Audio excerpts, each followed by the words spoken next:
On February 4th, 2023, a plane from Southwest came within 100 feet of a FedEx plane in Austin. Southwest aboard.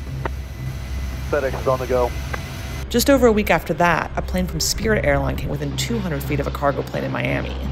The New York Times released an investigation that showed that these almost collisions, known as near misses, were happening multiple times a week, more than 500 in the previous year. Each one of those could have resulted in hundreds of deaths. Each one of these was because of a minor but potentially catastrophic error made by an air traffic controller.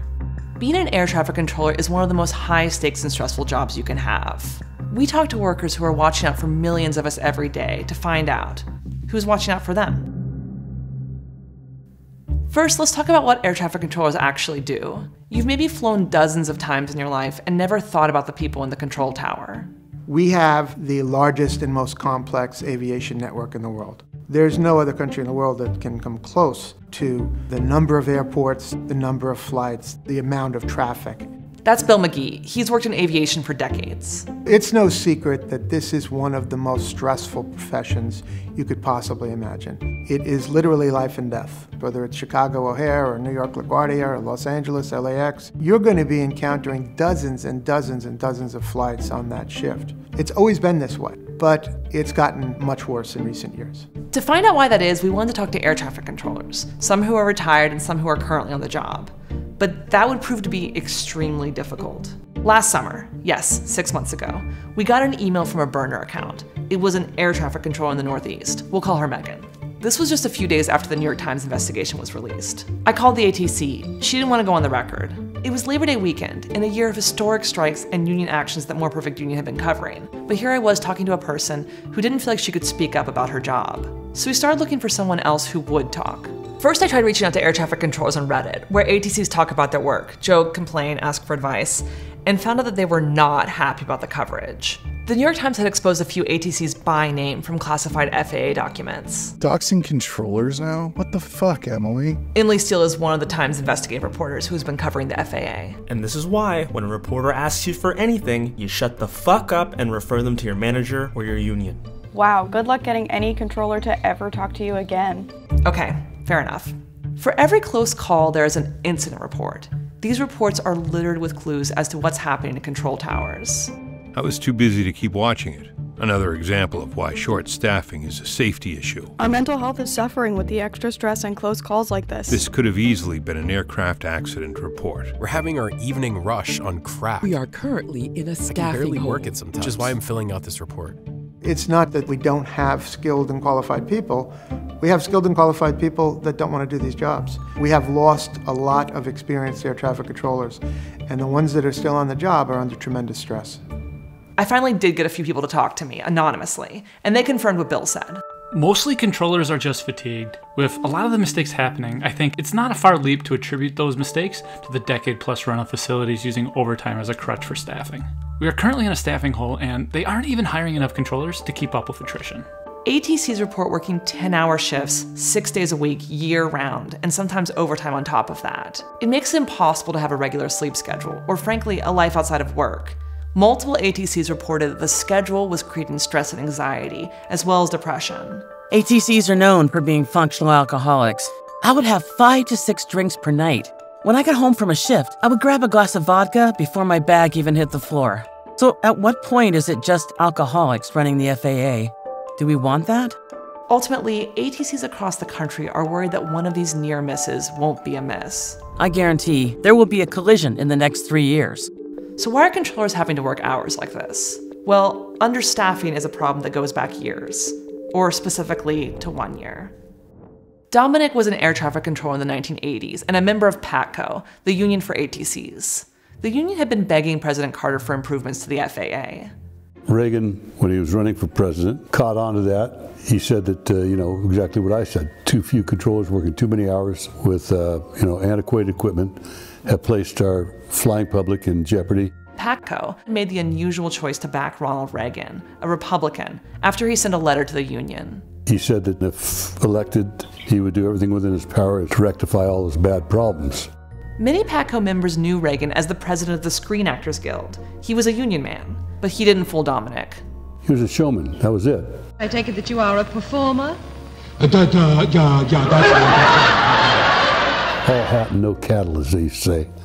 A year after Reagan was elected, none of the changes had been made at the FAA. The minute that he got crowned, he disappeared. After about 8 months of just sitting there saying, we're still working 6-day weeks, we're working overtime, we're burning out, we never got a response after that from the White House. That's when PATCO voted to strike.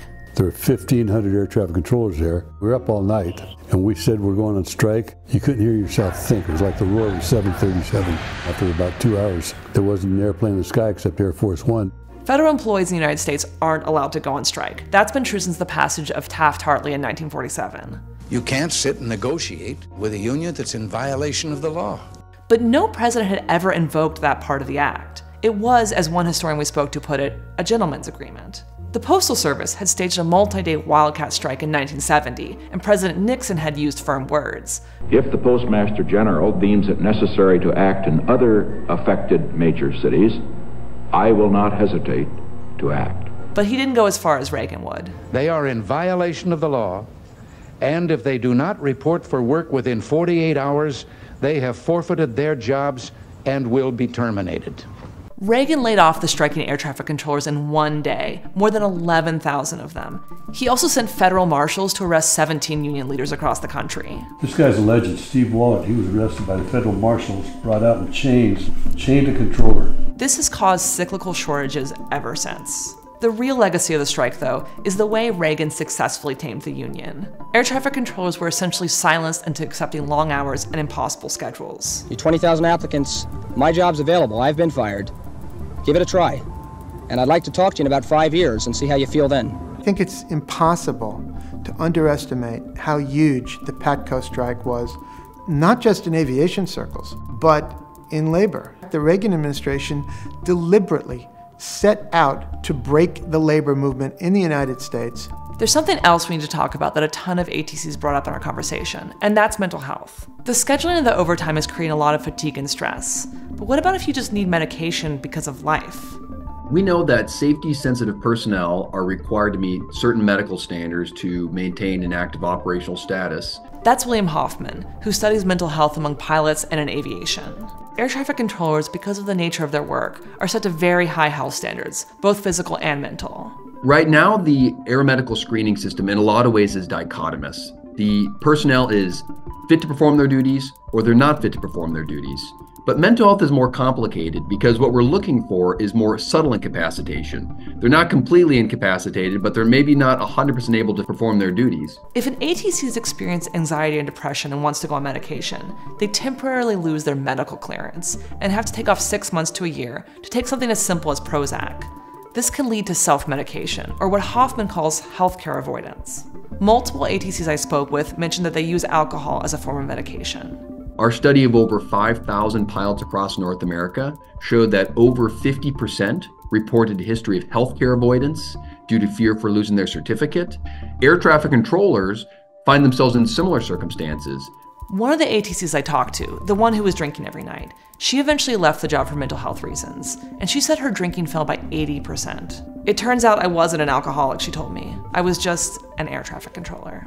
In 2023, air traffic control suddenly became front page news in the United States. Suddenly, Congress and media and the public are all saying, we need answers. How did this happen? Well, it's not a mystery in many cases. The fact is, we have been understaffed and underfunded and under-resourced at the Federal Aviation Administration for more than 40 years.